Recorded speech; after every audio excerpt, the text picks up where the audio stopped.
स्वागत है आप सभी का। आज हम लोग पढ़ने वाले हैं बाल विकास यानी CDP चाइल्ड डेवलपमेंट। और इसके अंतर्गत हम पढ़ेंगे क्या, इसके अंतर्गत हम आज लोग पढ़ने वाले हैं बाल विकास की अवस्थाएं, जो कि सभी शिक्षक पात्रता परीक्षाओं के लिए बहुत ही महत्वपूर्ण हैं। और इसमें हम लोग जानेंगे कि जो बाल विकास की अवस्थाएं हैं, इसमें मनोवैज्ञानिकों ने कौन कौन से कथन दिए हैं, किस अवस्था के बारे में क्या बताया है, किस अवस्था को क्या नाम दिया है, ये सब जानेंगे इस वीडियो में। तो चलिए स्टार्ट करते हैं। सबसे पहले है रॉस के अनुसार। रॉस ने जो प्रथम अवस्था बताई है बालक की, वो है शैशव अवस्था। शैशव अवस्था, इसकी अवधि मानी है उन्होंने 1 से 3 वर्ष। उसके बाद आती है पूर्व बाल्यकाल। पूर्व बाल्यकाल जो कि माना गया है 3 से 6 वर्ष। उसके बाद है उत्तर बाल्यावस्था। उत्तर बाल्यावस्था की आयु है 6 से 12 वर्ष। उसके बाद आती है किशोरा अवस्था, जो है 12 से 18 वर्ष की अवधि।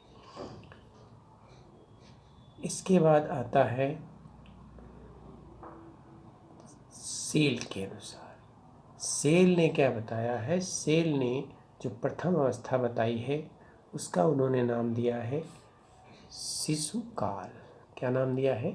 शिशुकाल, जिसकी आयु मानी है 1 से 5 वर्ष। उसके बाद आता है बाल्यकाल। सेल ने जो भी बताए हैं उसमें काल लगाया है, बाल्यकाल। तो बालकाल क्या है? ये है आपका 5 से 12 वर्ष की आयु। उसके बाद इन्होंने बताया है किशोरावस्था। किशोरावस्था को आयु वही है 12 से 18 वर्ष। इसके बाद आता है doctor Ernest. Doctor Ernest John के अनुसार जो शैशवावस्था है, शैशवावस्था की आयु है जन्म से लेकर के 5 या 6 वर्ष तक की आयु को उन्होंने शैशवावस्था में रखा है। उसके बाद है जो बाल्यावस्था। बाल्यावस्था की आयु को माना है 6 से 11 या 12 वर्ष तक। किशोरावस्था को 12 से 18 वर्ष और प्रौढ़ावस्था को 18 वर्ष के बाद माना है। लेकिन यहाँ पर आपको किशोरावस्था तक की जो अवस्थाएं हैं ये महत्वपूर्ण हैं, क्योंकि ये बालक के विकास से संबंधित है। इसके बाद आता है इन अवस्थाओं का अलग अलग जो है वो एक्सप्लेनेशन क्या है, इसकी व्याख्या समझते हैं। शिशु को अंग्रेजी में क्या कहते हैं? इन्फेंसी कहते हैं। यह लैटिन भाषा में इन्फेरी शब्द से मिलकर के बना हुआ है, जिसका शाब्दिक अर्थ होता है बोलने की अयोग्य। बोलने के अयोग्य यानी जो शैशवावस्था होती है उसमें बालक क्या होता है? बोलने में अयोग्य होता है। साधारणतः शिशु जन्म के बाद प्रथम 6 वर्ष शैशवावस्था कहलाते हैं। जन्म के बाद के जो प्रथम 6 वर्ष हैं वो क्या कहलाते हैं? शैशवावस्था कहलाते हैं। इसके बाद आता है क्यूमैन। क्यूमैन का क्या कथन है? क्यूमैन का जो कथन है वो है कि 5 वर्ष तक की अवस्था शारीरिक और मानसिक यानी मस्तिष्क के लिए बहुत ही ग्रहणशील रहती है। अर्थात इस अवस्था में बालक को जो कुछ भी सिखाया जाता है उसका असर तत्काल बालक पर पड़ता है। यानी इस अवस्था में जो बालक होता है वो सीखने के लिए सक्रिय होता है। जो कुछ भी उसे बताया जाता है बहुत ही आसानी से वो सीख लेता है। इस अवस्था को अनेक नामों से भी जाना जाता है। तो वो कौन कौन से हैं? इसे जीवन का सबसे महत्वपूर्ण काल भी कहा गया है। किसको? ये क्वेश्चन बनेगा कि जीवन का सबसे महत्वपूर्ण काल किसे कहा गया है? तो आप कहेंगे शैशवावस्था को। और क्या है? सीखने का आदर्श काल किसे कहा गया है? इस तरीके के क्वेश्चंस आते हैं। सीखने का आदर्श काल किसे कहा गया है? आंसर हो जाएगा शैशवावस्था। भावी जीवन की आधारशिला कहा गया है, ये भी आपका है शैशवावस्था। इसको सीखने की आयु भी कहा गया है। इसको खिलौनों की आयु भी कहा गया है, इसको पराधीनता की अवस्था भी कहा गया है। ये 6 पॉइंट हैं, 6 पॉइंट का मतलब 6 क्वेश्चंस के आंसर हो गए। नेक्स्ट पेज पे चलते हैं। यहाँ पर क्या है देखते हैं। यहाँ पर है आपका विभिन्न मनोवैज्ञानिकों ने शैशवावस्था के संदर्भ में निम्न विचार प्रस्तुत किए हैं और इन विचारों को हम जानते हैं। एडलर क्या कहते हैं? एडलर के अनुसार बालक जो है वो जन्म के कुछ महीनों पश्चात ही यह निश्चय किया जा सकता है, जो बालक है, बालक के जन्म के कुछ महीनों के बाद यह निश्चय किया जा सकता है कि जीवन में उसका क्या साधन है, यानी वह आने वाले समय में क्या बन सकता है। क्रो एंड क्रो के अनुसार, क्रो और क्रो क्या कह रहे हैं? 20वीं शताब्दी को बालक की शताब्दी कहा है। किसने? क्रो एंड क्रो ने। अगर ये बनता है क्वेश्चन कि 20वीं शताब्दी को बालक की शताब्दी किसने कहा है, तो आंसर हो जाएगा क्रो एंड क्रो। इसके बाद आता है यहाँ पर शैशवावस्था की कुछ मुख्य विशेषताएं, यानी जो शैशवावस्था चल रही थी अब इसकी कुछ विशेषताएं हैं। Main characteristics of infancy. तो यहाँ पर शैशवावस्था की कुछ विशेषताएं हैं। पहली विशेषता क्या है? शिशु की मानसिक शक्तियाँ कार्य करने लगती हैं। जो शैशवावस्था है इसमें शिशु की क्या होती हैं? मानसिक शक्तियाँ कार्य करने लगती हैं। प्रारंभ के वर्षों में सीखने की प्रक्रिया बहुत ही तीव्रता से होती है। प्रथम 2 वर्षों में शारीरिक विकास अति तीव्रता से होता है, यानी उसके शरीर का विकास भी बहुत तीव्रता से होता है। आत्म प्रेम की भावना बहुत ही प्रबल होती है।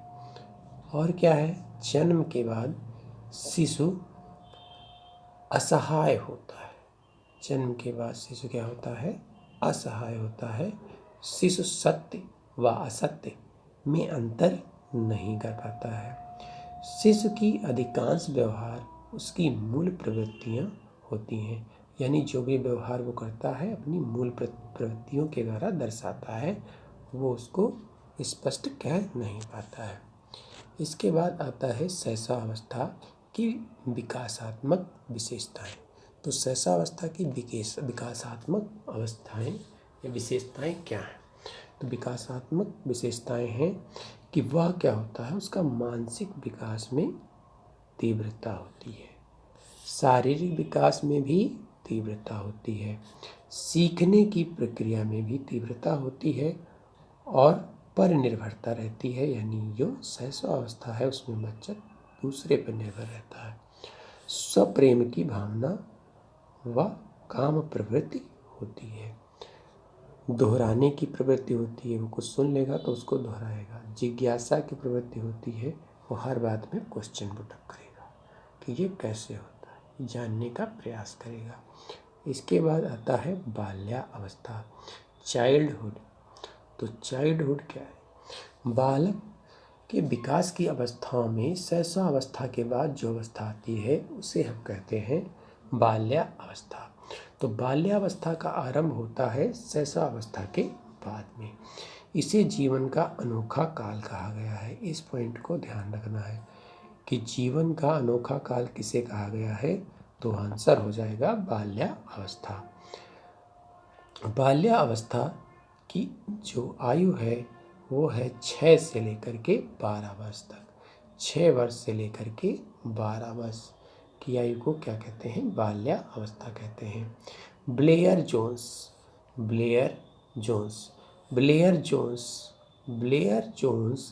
सिम्पसन ने कहा है कि जो शैक्षिक दृष्टिकोण से देखा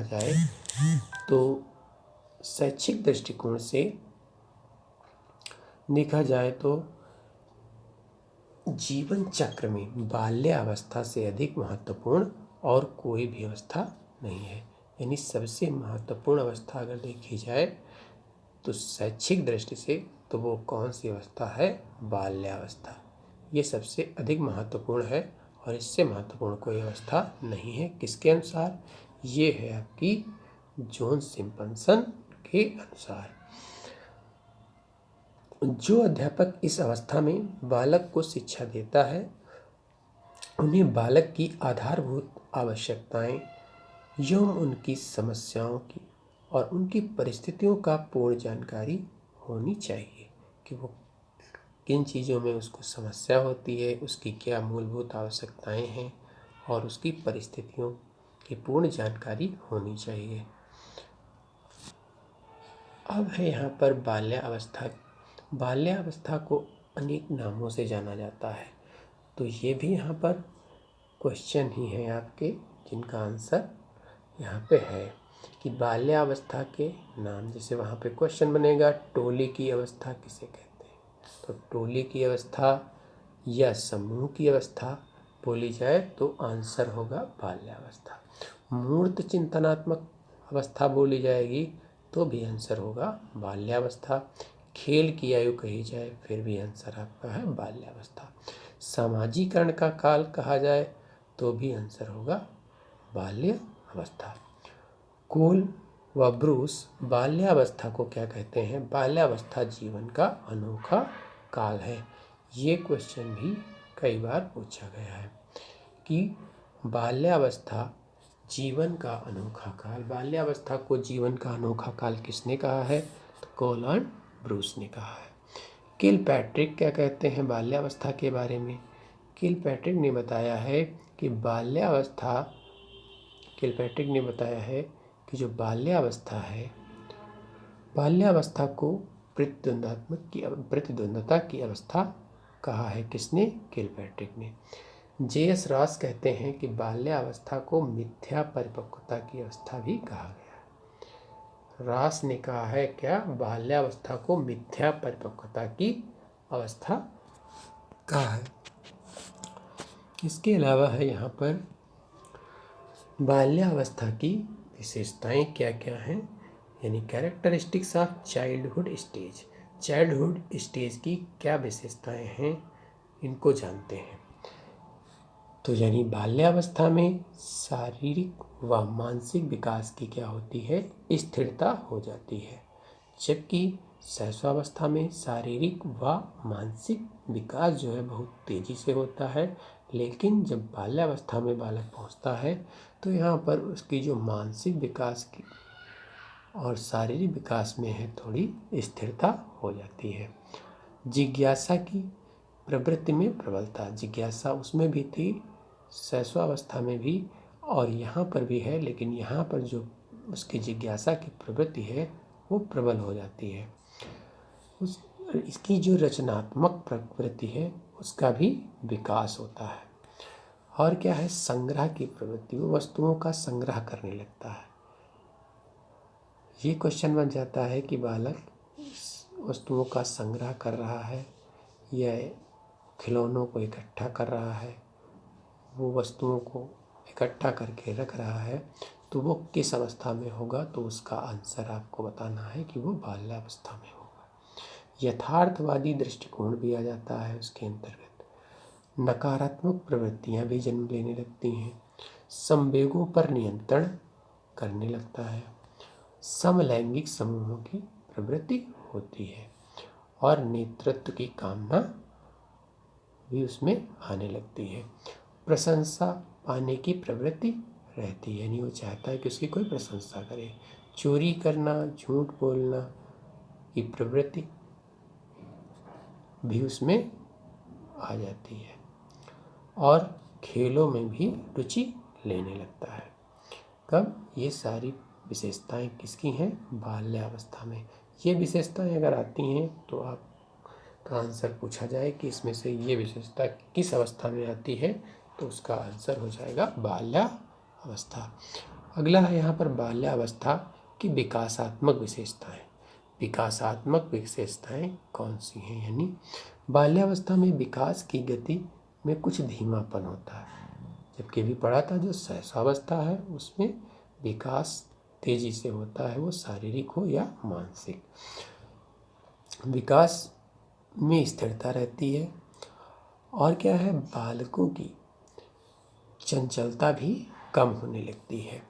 इस काल में शारीरिक व मानसिक स्थिरता बाल्यावस्था की सबसे महत्वपूर्ण विशेषता है। यानी बाल्यावस्था में शारीरिक व मानसिक स्थिरता रहती है। इस अवस्था को 2 भागों में बांटा गया है। पहली अवस्था है आपकी पूर्व बाल्यकाल। पूर्व बाल्यकाल, तो पूर्व बाल्यकाल की अवस्था है 6 से 9 वर्ष, 6 से 9 वर्ष तक।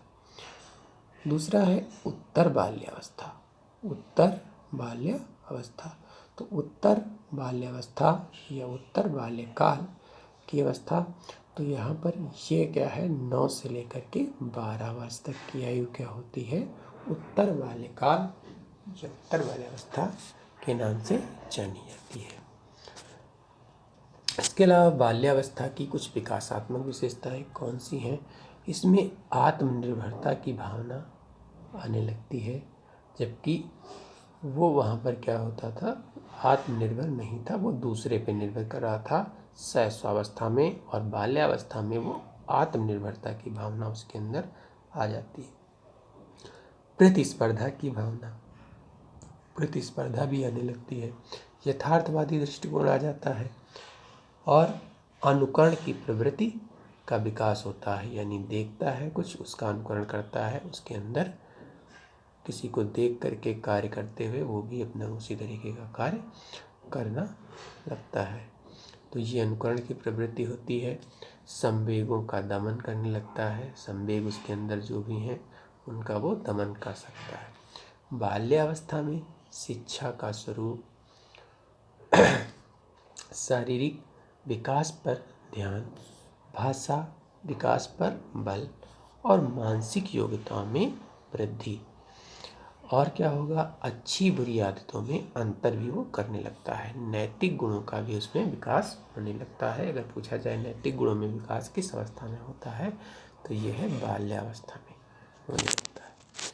अब आते हैं किशोरावस्था, एडोलसेंस। तो यहाँ पर किशोरावस्था को अंग्रेजी में एडोलसेंस कहते हैं। यह लैटिन भाषा के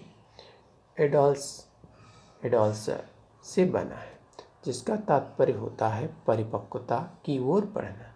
यानी इस समय बालक क्या होता है, इस अवस्था में परिपक्वता की ओर बढ़ने लगता है। किशोरावस्था को अत्यधिक वृद्धि तथा विकास की अवस्था माना जाता है। बीच की जो अवस्था थी बाल्यावस्था, वहाँ पर विकास और वृद्धि दोनों स्थिर रहते हैं, जबकि किशोरावस्था में फिर से क्या हो जाता है, विकास अत्यधिक तीव्रता से होने लगता है। यानी विकास और वृद्धि तीव्रता से होती है किशोरावस्था में। शैशवावस्था के बाद बाल्यावस्था में रहती है स्थिरता। तो किशोरावस्था में जीवन को क्या कहा जाता है, किशोरावस्था को जीवन की नाजुक अवस्था भी कहा जाता है। इसलिए इसे जीवन का सबसे कठिन काल भी कहा जाता है, क्योंकि इस समय बालक के शारीरिक और मानसिक विकास हो रहा होता है और इस समय उसमें बहुत सारे परिवर्तन होते हैं। किशोरावस्था को निम्न नामों से जाना जाता है। किशोरावस्था की विशेषताओं के आधार पर इसके कुछ नाम दिए गए हैं, तो वो नामों को देख लेते हैं। यहाँ पर है, इसको जीवन का सबसे कठिन काल भी कहा जाएगा। तो जीवन का सबसे कठिन काल किसे कहा जाता है, तो कहेंगे किशोरावस्था को। उलझन की अवस्था पूछी जाए, आंसर होगा किशोरावस्था, एडोलसेंस। समस्याओं की आयु किशोरावस्था। आंधी व तूफान की अवस्था किशोरावस्था। तीव्र विकास की अवस्था या कहा जाए तार्किक चिंतन की अवस्था या स्वर्णिमाय की अवस्था। तो ये अगर यहाँ पर आता है किसको कहा गया है, तो ये होगा आपका किशोरावस्था को कहा गया है। नेक्स्ट है यहाँ पर किसने क्या कथन दिया है, इस कथन पर भी विचार कर लेते हैं। यहाँ पर है किलपैट्रिक के अनुसार। किलपैट्रिक ने किशोरावस्था के बारे में क्या कहा है, तो इन्होंने बताया है कि इस बात पर कोई मतभेद नहीं हो सकता कि किशोरावस्था जीवन का सबसे कठिन काल है। यानी अगर पूछा जाए कि ये किसने कहा है जीवन का सबसे कठिन काल किसको कहा है? किशोरावस्था को। अगर पूछा जाए किसने कहा है तो आंसर होगा किलफर्टेन ने। स्टैनले हॉल ने क्या कहा है? स्टैनले हॉल ने किशोरावस्था को बड़े संघर्ष व तूफान विरोध की अवस्था बताया है। तूफान तथा विरोध की अवस्था बताया है किसने? स्टैनले हॉल ने। किशोरावस्था को संघर्ष की अवस्था, तूफान की अवस्था, विरोध की अवस्था किसने कहा है? तो ये कहा है आपके स्टैनले हॉल ने।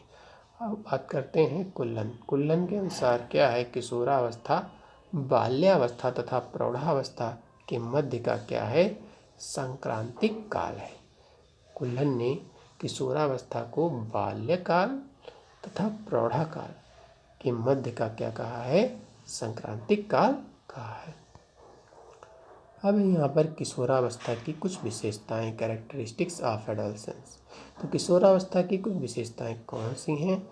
पहली विशेषता क्या है कि ये व्यक्तिगत व घनिष्ठ मित्रता, यहाँ पर इसकी एक विशेषता है। विपरीत लिंग में क्या होता है? यहाँ पर आकर्षण भी देखने को मिलता है किशोरावस्था में। समाज सेवा या देशभक्ति की भावना भी जागृत होती है किशोरावस्था में। दिवा स्वप्न की प्रवृत्ति, वो दिवा स्वप्न भी देखने लगता है। और क्या है? विद्रोह की स्थिति भी होती है। निर्णय क्षमता का विकास होता है। अध्ययन के प्रति रुचि आने लगती है। आदर्शवाद बनाम यथार्थवाद की भावना जागृत हो जाती है। समायोजन का यहाँ पर अभाव होता है। वीर पूजा या नायक पूजा भी के लक्षण इसमें दिखाई पड़ते हैं। आत्मसम्मान की भावना बहुत तेजी से उसके अंदर पनपने लगती है। आपराधिक प्रवृत्तियां भी जन्म लेने लगती हैं। इसके अलावा है किशोरावस्था की कुछ प्रमुख समस्याएं हैं। Main problems of adolescence. किशोरावस्था समस्याओं की अवस्था, किशोरावस्था को समस्याओं की अवस्था भी कहा जाता है। इसलिए स्टैनले हॉल ने इसे तनाव तूफान का काल कहा है। हॉल ने क्या कहा है? तनाव, तूफान एवं संघर्ष का काल कहा है किशोरावस्था को। इसमें निम्न समस्याएं हैं। विरोधी मनोभाव की समस्या, ये क्या है? किशोरावस्था में विरोध अत्यधिक देखने को मिलता है। इस अवस्था में किशोर किसी क्षण सक्रिय दिखाई देता है और किसी क्षण अत्यधिक आलसी व निष्क्रिय दिखाई देने लगता है। यानी दोनों भावनाएं उसके अंदर साथ साथ में दिखाई देती हैं। यानी विरोधी मनोभाव की समस्या। यहाँ पर विरोधी मनोभाव है। जैसे देखा जाए कि पहले तो वो सक्रिय दिखाई दे रहा है और उसके बाद क्या होता है, कभी कभी वो अत्यधिक आलसी भी दिखाई देने लगता है। तो ये विरोधी मनोभाव उसके अंदर जन्म लेते हैं किशोरावस्था में। इसके अलावा यहाँ पर क्या है? स्वतंत्रता की अवस्था, स्वतंत्रता की समस्या। तो स्वतंत्रता की समस्या क्या है? इस अवस्था में किशोर व किशोरी स्वतंत्र रहना अधिक पसंद करते हैं। किशोर व किशोरी समाज की रूढ़वादी अंधविश्वासों पर विश्वास नहीं रखते हैं। वह स्वतंत्र रह कर के घूमना पसंद करते हैं और नवीन स्थानों पर जाना अत्यधिक अच्छा लगता है। उसके अलावा क्या है? यहाँ पर जो कॉल स्नेक हैं, कॉल स्नेक ने क्या कहा है? किशोर प्रौढ़ों को अपने मार्ग की क्या मानते हैं? बाधा। ये भी एक पॉइंट है यहाँ पर याद रखने वाला। किशोर प्रौढ़ों को क्या मानते हैं? अपने मार्ग की बाधा मानते हैं, जो उसे अपनी स्वतंत्रता की लय प्राप्त करने से रोकता है। यौन समस्याएं। इस अवस्था में किशोर किशोरी में यौन प्रवृत्तियां तेजी से विकसित होती हैं और दोनों ही विपरीत लिंग की तरफ आकर्षित होते हैं। इस अवस्था में किशोर लड़का या लड़की इस समस्या से दूर नहीं रह पाते हैं। इसके अलावा क्या है? प्रबल जिज्ञासा की समस्या। किशोरों में जिज्ञासा की प्रबलता देखने को मिलती है। अब किशोर बालक बालिकाएं प्रौढ़ जीवन विषय ज्ञान की खोज में लग जाते हैं। इस अवस्था में होने वाले नए नए परिवर्तन उनकी जिज्ञासा को उद्दीप्त करने का कार्य करते हैं। विपरीत लिंग के लिए जिज्ञासा बढ़ती जाती है। ये किशोरावस्था की एक समस्या है। आत्मगौरव की समस्या। किशोरावस्था में आत्मगौरव की भावना का विकास होता है। इसका प्रमुख कारण है उसके नवीन दृष्टिकोण विकसित होते हैं। जहाँ भी होते हैं अपना सम्मान चाहते हैं। परिवार में, विद्यालय में, समूह में भी अपना क्या चाहते हैं, आधिपत्य स्थापित करना चाहते हैं। यानी इसलिए वो चाहते हैं कि हमारा हर जगह सम्मान हो। किशोरावस्था के विकास के सिद्धांत। Principle of development adolescence. किशोरावस्था के विकास के 2 सिद्धांत हैं। पहला क्या है? त्वरित विकास का सिद्धांत। इस सिद्धांत का समर्थन किया है स्टैनले हॉल ने अपनी पुस्तक एडोलसेंस में क्या किया है? स्टैनले हॉल ने इस सिद्धांत का समर्थन किया है। किसका? त्वरित विकास के सिद्धांत का समर्थन किसने किया है? स्टैनले हॉल ने। और अगर पुस्तक पूछी जाए एडोलसेंस किसकी है तो ये भी एक क्वेश्चन बनेगा। ये है आपके स्टैनले हॉल की। इनका कहना है कि किशोरों में अनेक क्रांतिकारी परिवर्तन आकस्मिक रूप से होते हैं जिनका शैशवावस्था व बाल्यावस्था में कोई संबंध नहीं होता है। यानी जो लक्षण इनमें है ये न तो शैशवावस्था में थे न बाल्यावस्था में। अकस्मात ऐसे इनके अंदर कुछ फैक्टर्स, लक्षण देखने को मिलते हैं। वो कौन से हैं? क्रांतिकारी परिवर्तन जो कि आकस्मिक आ जाते हैं। क्रमिक विकास का सिद्धांत। क्रमिक विकास का सिद्धांत ये इसका समर्थन किसने किया है? तो इसका समर्थन करने वाले हैं थॉर्नडाइक, किंग और होलिंगबर्थ। थॉर्नडाइक हैं, किंग हैं और होलिंगबर्थ हैं, जिनका मानना है कि किशोरावस्था में मानसिक और शारीरिक तथा संवेगात्मक परिवर्तन के फलस्वरूप जो नवीनताएं दिखाई देती हैं वे एक साथ ना करके धीरे धीरे क्रमशः आती रहती हैं। किशोरावस्था के शिक्षक की क्या भूमिका है? जो किशोरावस्था है उसमें शिक्षक की क्या भूमिका होनी चाहिए? तो यहाँ पर क्या उनको रुचि के अनुसार कार्य दें, उनमें नेतृत्व के गुणों का विकास करें, उनको सृजनात्मक कार्यों में भी लगाएं, प्रतिस्पर्धा की भावना का विकास करें और उनमें आत्म तल्लीनता की भावना पैदा करें, उनकी जिज्ञासाओं को शांत करें, उनका दमन भी करें। उसके अलावा है यहाँ पर वांछित संवेगों को सही दिशा में लाएं। यानी उनके अंदर जो भी संवेग हैं उनका यूज करें और उनको सही दिशा में मोड़ने का प्रयास करें। किशोरों की प्रत्येक समस्या को ध्यान दे करके प्रेम और सहानुभूति के साथ सुने और उनके सही समाधान में सहायता करें, उनमें नेतृत्व के गुणों का विकास करें। अब आती है प्रौढ़ावस्था। तो प्रौढ़ावस्था ये अधिक महत्वपूर्ण नहीं है। ये महत्वपूर्ण जो अब तक के टॉपिक थे ये सारे टॉपिक आपके लिए बहुत ही महत्वपूर्ण थे। तो थोड़ा सा जान लेते हैं यहाँ पर प्रौढ़ावस्था के बारे में। यह अवस्था 21 से 40 वर्ष तक की आयु की होती है और यह कर्तव्यों और उपलब्धियों की अवस्था कहा जाता है। हरलाक के अनुसार प्रौढ़ावस्था में व्यक्ति का संपूर्ण विकास हो जाता है तथा विकास अपने चरम पर होता है। इस अवस्था में व्यक्ति का शारीरिक विकास पूर्ण होकर के स्थिर हो जाता है। प्रौढ़ावस्था में शारीरिक विकास पूर्ण हो जाता है और स्थिर हो जाता है तथा प्रौढ़ावस्था के मध्य में थोड़ा थोड़ा ह्रास होने शुरू हो जाता है, परंतु व्यक्ति सामाजिक, मानसिक व आर्थिक विकास करता रहता है। तो आज हम लोगों ने पढ़ी हैं बाल्यावस्था की प्रमुख अवस्थाएं और उनसे संबंधित बनने वाले महत्वपूर्ण क्वेश्चंस को जाना है। तो आज अगर ये वीडियो आप लोगों को पसंद आया हो तो लाइक करें और चैनल पर पहली बार देख रहे हैं तो सब्सक्राइब करें, जिससे इसी तरीके की वीडियोस आपको मिलती रहें। धन्यवाद।